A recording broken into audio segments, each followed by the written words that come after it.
Welcome back, Book Talk. As you probably have saw from the thumbnail, I say this every time, we are going to do a reading vlog. And I thought I would do a reading vlog on a book that's a little bit older, because I feel like everybody does books that are new and upcoming, and there's nothing wrong with that. But I thought I'd do one that's a little bit older. And this one is Amy Tan, The Kitchen God's Wife. And she wrote The Joy Luck Club. I have never read anything by her, so this will be my first book I've read by her. And I just thought I would do a little reading vlog.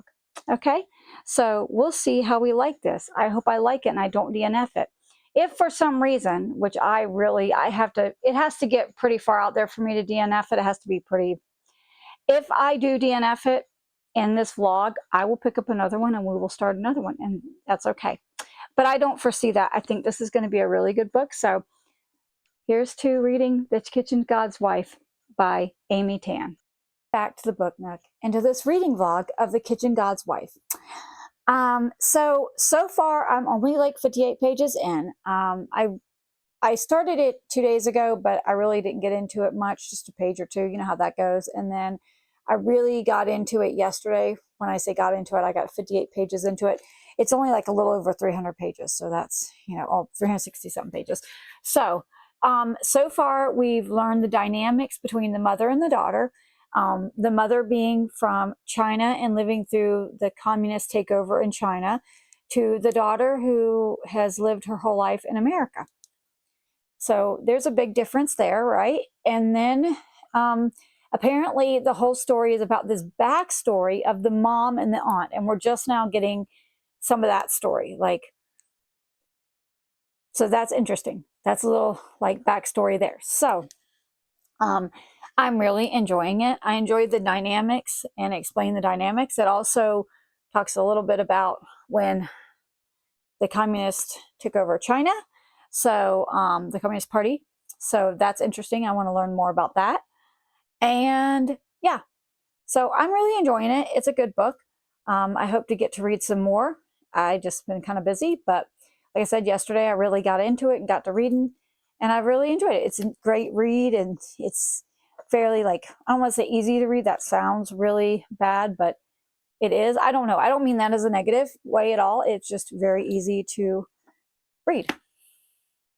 I don't know what the right terms is. I don't know all those technical terms. Maybe I'll learn them, prose and all that and everything. But I do understand the kind of a conflict there is between the dynamics, family dynamics, and I'm really enjoying that. So yeah, so hopefully I'll get to read more and I can give you an update with more. Until then, I will see you in the next one, and alrighty, bye-bye. Hey book people, I thought I would do a little reading update. I am over halfway through this book. I am on page 204 out of 362 pages, and I have a couple hours to read before I have to go anywhere today and get ready to go anywhere.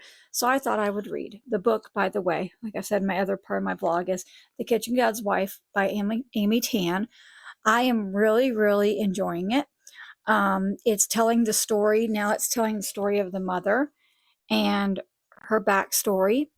And there's been some family secrets that have been revealed. And you're getting to learn a lot about her life during this time. And it's quite interesting. I'm really enjoying it. So let's get to reading. Okay? Alrighty.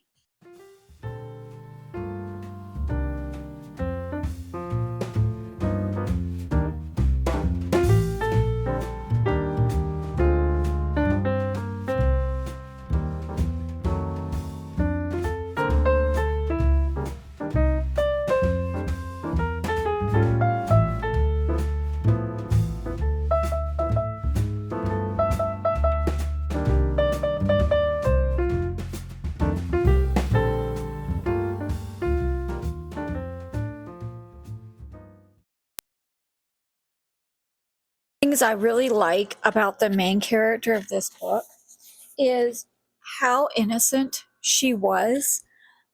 She had a very hard life. Her mother passed away when she was very young, and she got sent off, and it's telling her story of being married to a man who wasn't a very good husband. He was actually pretty mean and nasty, and he's in the military, he's in the Air Force, and he's actually flying for China in World War II against Japan, basically.